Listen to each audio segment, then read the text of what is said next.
안녕하십니까. 실전경매 노하우 앤소니입니다. 오늘 108번째 시간부터는 주택임대차보호법에 대해서 알아보도록 하겠습니다. 먼저 주택임대차보호법이 무엇인지는 잘 아시겠죠? 주거용 건물의 임대차에 관하여 민법에 대한 특례를 규정함으로써 국민의 주거생활의 안정을 보장함을 목적으로 하고 있습니다. 그럼 주택임대차보호법 첫 시간을 시작하겠습니다. 자, 오늘부터 주택임대차보호법을 배우시는데 먼저 주택임대차보호법의 목적과 취지를 말씀드리겠습니다. 그리고 어떤 건물에 이 법이 적용되는지를 말씀드리겠습니다. 오늘부터 여러 강을 통해서 주택임대차보호법을 말씀드리겠습니다. 물론 이 주택임대차보호법과 경매와 관련된 내용을 위주로 말씀을 드리죠. 자, 여러분들이 경매를 통해서 주택을 매입을 하시게 되면 그 주택에 경매받으신 주택 안에 살고 있는 임차인과의 관계가 아주 껄끄럽습니다. 자, 그런데 그러한 임차인들은 법적으로 보호를 받게 돼 있는데 그런 보호를 하는 법이 바로 주택임대차보호법이죠. 자, 여러분은 낙찰자이고, 자, 그 주택에 살고 있는 점유자 임차인은 그 관계가 아주 비우호적이죠. 감정이 서로 좋지 않습니다. 그래서 여러분들이 그러한 임차인을 내보낼 때 여러 가지 어려운 걸 많이 겪습니다. 자, 그 사람들이 보증금을 다 받아가면 그렇게 나쁜 사이가 아니지만, 자, 간혹은 보증금을 보호를 못 받고 쫓겨날 때도 있죠. 자, 그래서 여러분 역시 여러분들이 낙찰받은 그 주택의 임차인 점유자를 얼마나 매끄럽게 적은 비용으로 빨리 내보낼 건가, 그것이 낙찰받는 것 이상으로 중요한 일이죠. 그래서 여러분 역시 임차인과의 관계를 잘 정리하기 위해서 이 법을 자세히 알으셔야 합니다. 만약에 여러분들이 주택을 낙찰받지 않으시고 오직 토지만 낙찰받으시겠다면 이 법은 공부하지 않으셔도 되겠죠. 그리고 경매와 관련 없이 임대차는 일상생활에서 자주 일어나는 일이죠. 여러분이 임차인일 수도 있고 여러분이 집주인으로서 임대인이 될 때도 많이 있습니다. 그렇다면 이 법이 일상생활에도 아주 유효하게 쓰이겠습니다. 그래서 주택임대차보호법을 될 수 있으면 경매와 관련해서 설명을 드리겠습니다만, 경매와 관련 없더라도 여러분이 필요하다고 생각되는 것은 제가 말씀을 드리겠습니다. 자, 임대차라는 것은 개인 간의 계약이죠. 임대인과 임차인 간의 계약입니다. 원래 계약을 규정하는 법은 민법이죠. 자, 민법이라고 여러분이 들어보셨을 겁니다. 민사에 관한 모든 규정은 이 법을 적용을 합니다.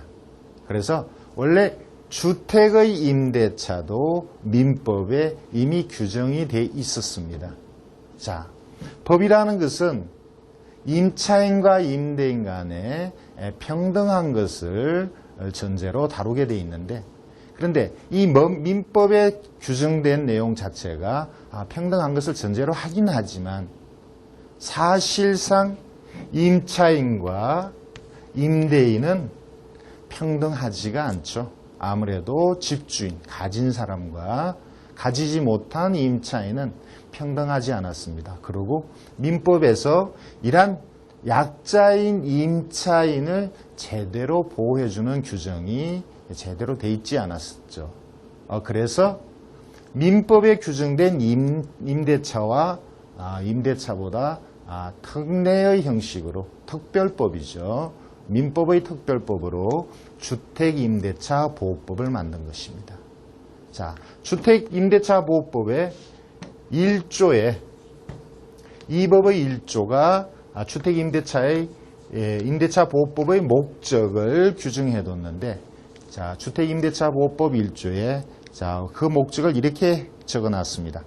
이 법은 주거용 건물의 임대차에 관하여 민법에 대한 특례를 규정함으로써 국민 주거 생활의 안정을 보장함을 목적으로 한다. 자, 민법에 대한 특례, 그리고 국민들의, 특히 서민들의 주거를 보호하기 위해서 이 법을 만들었다. 이렇게 1조에서 규정하고 있습니다. 자, 그러면 우리는 주택임대차 보호법을 하나하나 경매와 관련해서 배우시기 전에, 그러면 과연 이 주택임대차가 무엇을 뜻하는지를 먼저 좀 알아야 되겠습니다. 그래서 첫 번째, 여기서 말하는 주택임대차 보호법의 주택이 뭔가? 자, 이것을 먼저 말씀을 좀 드리겠는데, 이것은 주택임대차 보호법의 2조에 역시 규정이 되어 있습니다.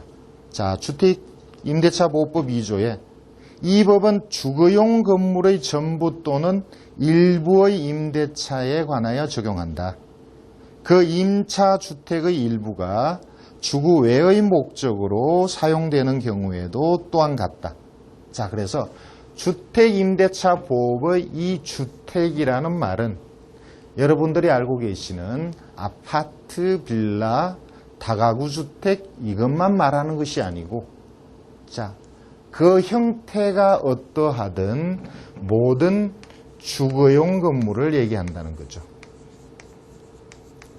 다시 말씀드리면 오피스텔이 업무용 건물인데 실제 거기에서 주거를 한다면 그것은 주택으로 본다는 거고, 그래서 이 법을 적용합니다. 만약에 업무용으로 사용하고 있다면 그 임차인에 대한 것은 주택임대차보호법이 아닌 상가건물임대차보호법을 적용하겠죠. 자, 공장이나 상가에도 역시 그것을 주거용으로 이용하고 있다면 그것이 공장이나 상가이지만 역시 이 법, 주택임대차보호법을 적용한다는 것입니다. 그래서 주택이라는 여기에서 아파트, 빌라, 다가구 주택만 얘기하는 것이 아니고 모든 주거용 건물을 얘기합니다. 자, 여기서 여러분들이 아셔야 될 내용이 있습니다. 예를 들어서 주거와 비주거의 겸용으로 사용하고 있으면 어떻게 하느냐. 자, 실질적으로 이것은 여러분들이 경매하는 데 있어서 매우 중요합니다. 주거와 비주거용으로 겸용으로 쓰이는 건물이 많이 있습니다. 예를 들어서 슈퍼마켓에 장사를 하고 슈퍼마켓의 일부분을 주거로 쓸 수가 있죠. 커피숍 다방에 자, 앞에 일부 영업을 하면서 뒤에 주거를 위한 공간이 있을 수 있습니다. 미용실도 그런 게 가능하죠. 실제 슈퍼마켓이나 다방이나 미용실이 과연 주거용, 그래서 주택임대차보호법이 적용을 받느냐 못 받느냐에 대해서 결국 이것이 대법원 판례까지 올라갔었습니다. 자, 물론 그 상세한 내용에 따라서 주거냐 아니냐가 달라지겠지만 슈퍼마켓이 이것이 유일한 주거 공간이라는 이유로 주거 건물로 주택임대차보호법의 적용을 받았었고, 다방은 이것이 비거주용, 자, 주거용이 아니라는 뜻으로 주택임대차의 보호법의 적용을 받지 않는 걸로 판결이 났었습니다. 미용실은 여기서 주거를 한다고 해서 주택임대차보호법의 또 적용을 받았습니다. 자, 이것이 주택임대차보호법의 적용을 받느냐 못 받느냐가 왜 중요한지 이 말씀을 간단하게 사례를 한번 들어보죠. 자, 그럼 다방이라고 합시다.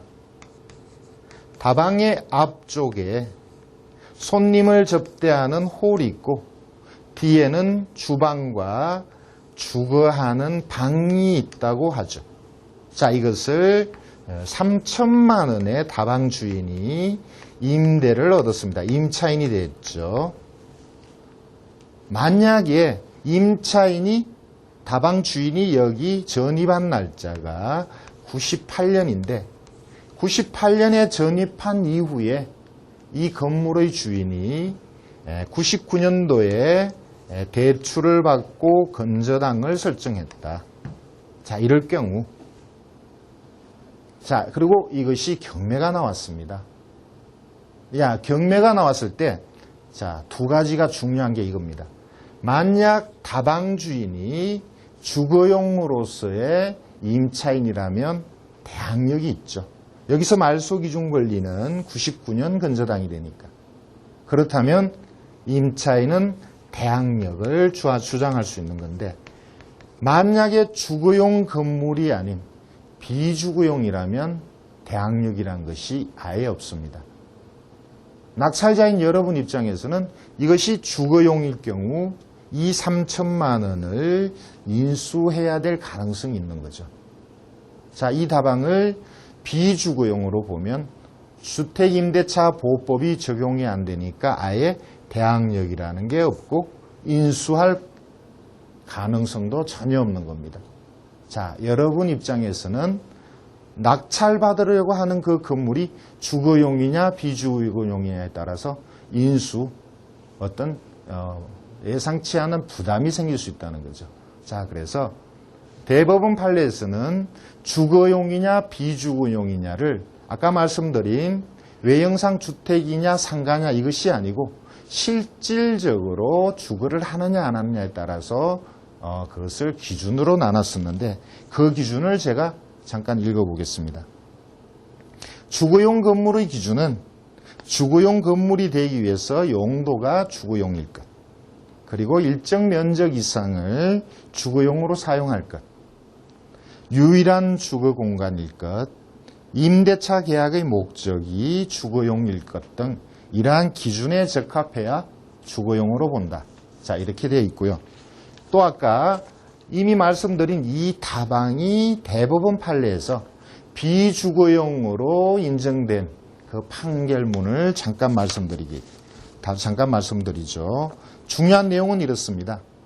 방 2개와 주방이 딸린 다방이 영업용으로서 비주거용 건물이라고 보여지고 설사 그중 방 및 다방의 주방을 주거 목적으로 사용한다고 하더라도 이는 어디까지나 다방의 영업에 부수적인 것으로서 그러한 주거 목적 사용은 비주거용 건물의 일부가 주거 목적으로 사용되는 것일 뿐 주거용 건물의 일부가 주거 외의 목적으로 사용되는 경우에 해당한다고 볼 수 없다. 그래서 다방은 주택임대차보호법을 적용하지 않는다. 결국 배당을 못 받고 대항력을 인정 못 받는다는 것이죠. 자, 지금 몇 개의 사례를 말씀드렸지만 그렇다고 다방은 모두 주거용이 아니다. 슈퍼마켓은 모두 주거용이다. 이렇게 또 되지는 않죠. 그래서 그 상황, 아까 말씀드렸던 주거용 기준에 대한 상황에 따라서 그것이 달라지니까 여러분들이 안정적인 기준으로 판단하셔서 애매할 경우는 부담이 없는 쪽으로 여러분이 입찰 여부나 입찰 가격을 결정하셔야 되겠습니다. 자, 그래서 주택임대차보호법에서 가장 앞에 주택이냐 아니냐, 주거용이냐 아니냐 이 문제가 아주 중요한 것이기 때문에 제가 말씀을 드렸습니다. 그러면 지금 말씀드린 이런 내용이 실제 사례에서 어떻게 적용되는지 사례를 같이 보시겠습니다. 자료를 보실까요? 경북 포항시의 근린주택이 경매로 나왔습니다. 자, 대지와 건물이 일괄 경매고요. 2006년에 2억 3,400에 감정이 되고 2006년 3월에 1억 5,200만 원에 낙찰이 되었네요. 잠시 그림을 좀 보겠습니다. 자, 보시는 바와 같이 근린주택이죠. 2층, 1층도 근린, 2층도 근린입니다. 자, 여기서 장사를 하고 있는 것 같은데 그 내부에는 또 주거를 겸하고 있는지도 모르겠습니다. 자, 주변은 자 이게 포항의 바닷가고요. 그냥 보통의 주거지역 안에 있는 그런 집이 되겠습니다. 자, 그럼 다시 자료를 볼까요? 자, 여기에 토지는 일종 주거지역에 들어간다고 되어 있고, 건물은 점포와 방이 있다라는 기록이 나오네요. 자, 그리고 제시외 건물도 있습니다. 자, 그런데 밑에 임차인을 보시죠. 자, 임차인을 보시면, 자, 임차인 이씨 1층을 점유하고 있는데 주거 및 영업용입니다. 자, 이 내용이 중요하죠.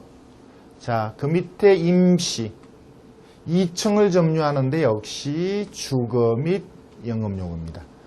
자, 주거와 비주거를 겸하고 있다, 이런 뜻으로 보입니다. 자, 그러면 등기부도 볼까요? 자, 등기부는 말소기준권리가 2002년 10월 8일 말금고의 근저당인데 여기서 경매를 신청했죠. 자, 그러면 이 사건에서 중요한 게 어떤 거냐? 말소기준권리보다 먼저 전입한 1층의 임차인이 자, 그 보증금이 2천만 원이 외형상 대항력이 있습니다. 자, 여기서 대항력이라는 것은 주거용일 경우를 말하는 거죠. 자, 2002년 10월이면 자, 여러분 아직 상가임대차보호법은 배우시지 않으셨는데 상가임대차보호법은 2002년 11월 1일부터 시행이 됐으니까 이 건저당에 있어서는 상가임대차보호법이 적용되지 않습니다. 자, 그러면 주택임대차보호법은 적용이 되는데 그 주택임대차보호법이 적용된다면 임차인은 대항력이 있죠. 외형상 대항력이 있습니다. 자, 그러면 여기서 정리를 해보죠. 만약에 임차인 이 씨가 1층을 주거용으로 쓴다면 소액 임차인이 해당이 되니까 자, 그러면 1200을 배당을 받습니다. 2000 중에 1200을 소액 임차인으로 최우선 변제를 받고 나머지 800은 못 받을 텐데 확정일이 늦어서 자, 순서가 뒤로 밀리는데 여기가 2억이 넘으니까 못 받을 가능성이 크죠. 자, 그러면 그 800, 나머지 800은 낙찰자가 인수해야 됩니다. 자, 주거용일 때는 그렇습니다. 자, 그런데 이것이 주거 및 비주거 겸용인데 만약 주거용이 아닐 경우, 비주거일 경우, 비주거라는 것은 결국 상가임대차보호법이 적용되죠. 자, 이 건저당에는 상가임대차보호법이 시행되기 전이니까 결국 비주거일 때는 배당이 없습니다. 당연히 대항력도 없죠. 자, 임차인이 주거냐 비주거에 해당되느냐가 낙찰자에게는 매우 중요합니다. 자, 1200을 배당받는 것은 낙찰자 입장에서는 좋습니다만 나머지 800을 물어줘야 되는 문제가 있죠. 낙찰가 외에 800을 물어줘야 된다는 거죠. 그러니까 임차인 입장에서나 임차인도 중요하죠. 2000을 모두 보호받느냐 아니면 그냥 쫓겨나느냐. 낙찰자 입장에서는 800을 인수하느냐 아니면 그냥 내보내느냐. 자, 이 두 가지 문제인데 결국 소송으로 갔죠. 소송이 아니고 낙찰자가 인도명령을 신청했습니다.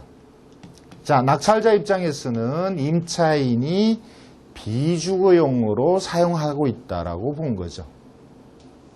자, 법원에서는 낙찰자의 인도명령을 받아들여서 임차인에게 배당도 없고 대항력도 없다라고 결정을 내렸습니다. 자, 다시 볼까요? 여러분도 역시 이런 물건을 앞으로 낙찰 받을 수도 있는데 자, 이 임차인은 주거용으로 사용되는 게 인정될 때 1200 소액받고 800 인수를 주장할 수 있고 대항력이 있다는 거죠. 자, 비주거용일 때는 배당도 없이 그냥 인도 명령의 대상이 된다는 거죠. 자, 만약에 여러분이 이 물건을 들어간다면 과연 주거일까 비주거일까 여러분 스스로 판단을 해야 되겠죠. 비주거라고 확신이 들면 금액을 좀 높여서 들어가도 되고, 주거라고 판단이 되면 800을 인수할 걸 고려하고 금액을 다소 낮추셔야 됩니다. 자, 그래서 주택임대차보호법이 적용되느냐 안 되느냐가 여러분에게 매우 중요하다는 겁니다. 자, 다음 사건을 말씀드리죠. 자, 대전의 공장이 경매로 나왔습니다. 자, 내용이 좀 복잡한데 주택임대차보호법만 관련해서 말씀드리죠. 자, 큰 공장이 경매 대상이었고 12억에 감정되고 이것이 2007년 9월에 8억 6천 정도에 낙찰이 됐습니다. 자, 자세한 내역은 보지 않겠는데요. 자, 이런 내용은 나오네요. 토지가 이 주거지역에 들어가 있다란 내용. 자, 1층 중에 주택 직원 숙소로 쓰여지는 곳이 있다는 내용. 자, 그리고 공장, 기계들, 이런 내용이 나옵니다. 자, 이 아래쪽에 보면, 자, 임차인에 대한 기록이 나오는데, 자, 박씨, 장씨, 자, 주거용으로 쓰고 있다라고 주장을 했습니다. 자, 특히 박씨 같은 경우 85년도 전입이고 4천만 원입니다. 확정은 무척 늦게 받았습니다. 아예 건물 등기부를 볼까요? 89년에 건저당 신한은행. 자, 이 89년을 기준으로 하면, 자, 임차인 박 씨는 소액에 해당하지 않으니까 배당 순서에 의해서 배당이 나오지 않습니다. 자, 89년에 건저당이 먼저죠. 왜냐하면 임차인의 확정이 늦어서 그렇습니다.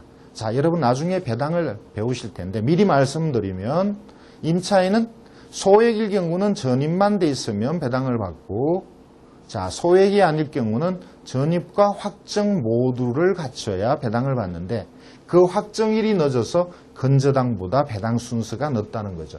그리고 4천이니까 소액도 해당되지 않습니다. 그런데 전입한 날짜는 건저당보다 앞서 있죠. 결국 대항력이 있다는 겁니다. 자, 정리를 하면 박 씨가 대항력 있는 임차인일 경우 배당은 없지만 낙찰자에게 대항력을 주장할 수 있다. 자, 그러면 우리가 생각해야 될 것이, 공장의 주거용으로 이용하는 것이 가능하냐? 예, 공장이라도 주거용으로 사용하면 주택임대차보호법의 적용을 받습니다. 또 하나, 85년도에 전입해서 20년 동안 살고 있는 이 박 씨가 진정한 임차인이냐? 자, 그것은 현장 답사로 판단을 해야 되겠죠.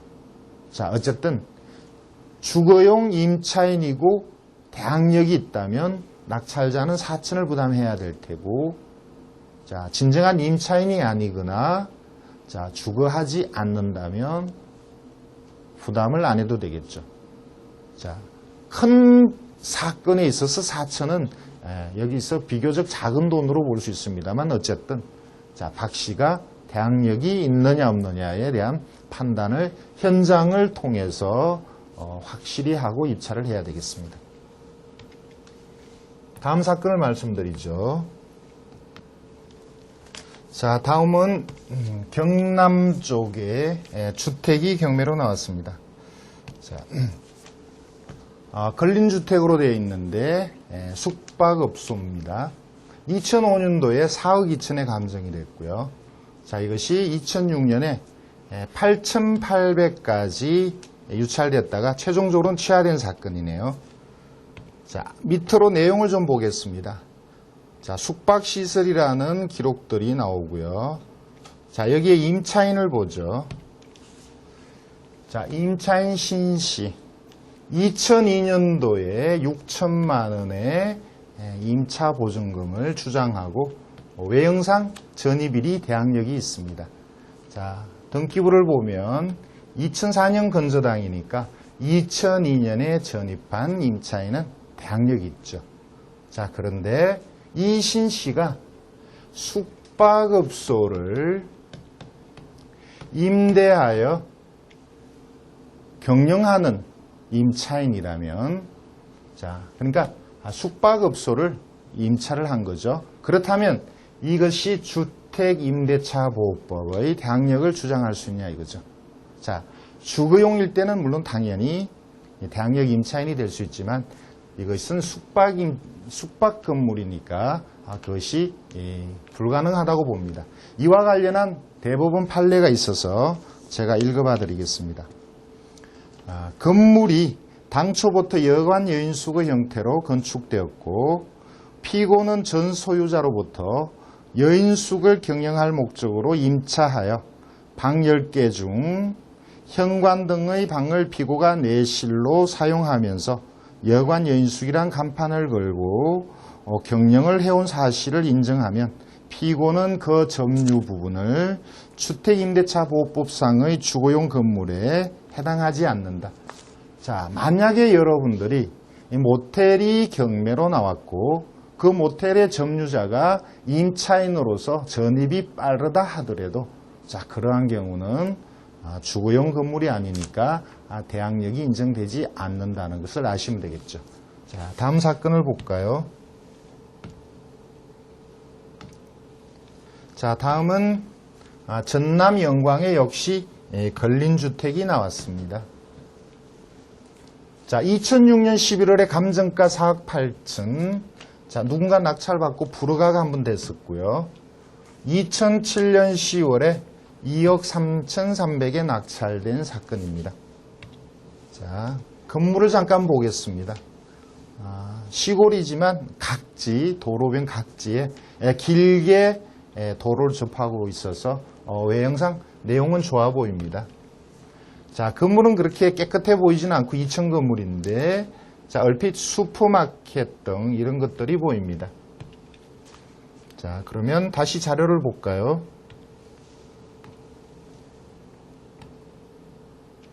자, 일반 상업지역이라는 내용이 나오고요. 자, 3층까지 점포 사무실 등이라는 내용이 나옵니다. 자, 아래쪽에 임차인을 보겠습니다. 일단 말소기준 권리를 먼저 볼까요? 등기부를 보면 2002년도 4월에 건저당이 있습니다. 자, 2002년 4월에 건저당이 있고요. 자, 임차인을 보죠. 자, 02년 4월의 건저당이 말소기준인데, 자, 여기에 사업자 없는 사람은 빼고 사업자가 주민등록 전입이 말소 기준 권리보다 빠른 사람이 있습니다. 박 씨가 2002년 2월 전입. 자, 그러고요. 이 씨가 86년 전입. 자, 그리고 그 아래에 정 씨가 2002년 2월 전입인데, 자, 이 세 사람을 볼까요? 2002년에 전입하고 2005년인데 그 보증금이 1,000만 원. 만약에 임차인으로서 주거용 임차인이라면 일단 이 경우는 소액 배당이 되니까 낙찰자의 부담이 되지 않겠죠. 자, 다시 말씀드리죠. 주거용으로 인정을 받는다면 1,000만 원 중에 소액으로 다 받으니까, 자, 낙찰자가 인수할 것은 없습니다. 만약 주거용이 아니면, 여기는 주거 및 영업용으로 되어 있으니까 주거와 비주거 겸용으로 쓰고 있다는 건데, 만약 주거가 아닐 경우는 역시 대항력이 없죠. 자, 그 아래쪽에 이 씨. 수프를 경영하는데 역시 주거 및 영업용 겸용입니다. 자, 그런데 그 금액이 아주 크네요. 7천에 월 50만 원. 자, 이 씨가 만약에 주거용으로 인정받는다면 이 7천이 확정일까지 빠르니까 전액 배당을 받습니다. 자, 만약에 이 씨가 주거용으로 인정받지 못한다면, 자, 주거용이 아니니까 배당도 없고 대항력도 없습니다. 자, 어떤 경우에든 낙찰자의 부담은 아니죠. 자, 밑에 정시도 매한가지입니다. 주거 및 영업용 겸용으로 사용하고 있는데 그 5천만 원이 전입도 빠르고 확정도 빠르니까 주거용으로 인정받으면 전액 배당, 주거용이 아닐 경우에는 역시 낙찰자 인수가 없죠. 자, 지금 이 사건 같은 경우는 두 가지 겸용으로 쓰고 있는 사람이 세 사람인데 이들이 주거용으로 인정받을 경우는 배당을 받으니까 전액 낙찰자 인수가 없습니다.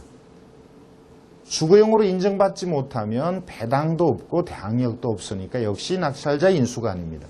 자, 낙찰자 입장에서는 어떤 경우도 인수는 아니지만 배당을 받는 쪽이 명도하기가 훨씬 쉬우니까 주거용으로 이 경우에는 인정받는 것이 낙찰자 입장에서는 좋겠습니다.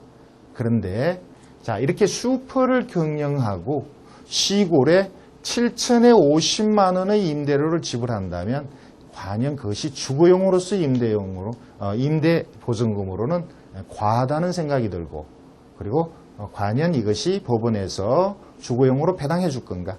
다른 이해관계인들이 여기에 이의를 제기하지 않을 건가? 자, 이런 생각이 듭니다. 그래서 낙찰자 입장에서는 인수는 없지만 배당이 없어서 결국 명도할 때 곤란을 겪는다는 것. 자, 이런 정도는 고려를 하고 입찰을 해야겠습니다.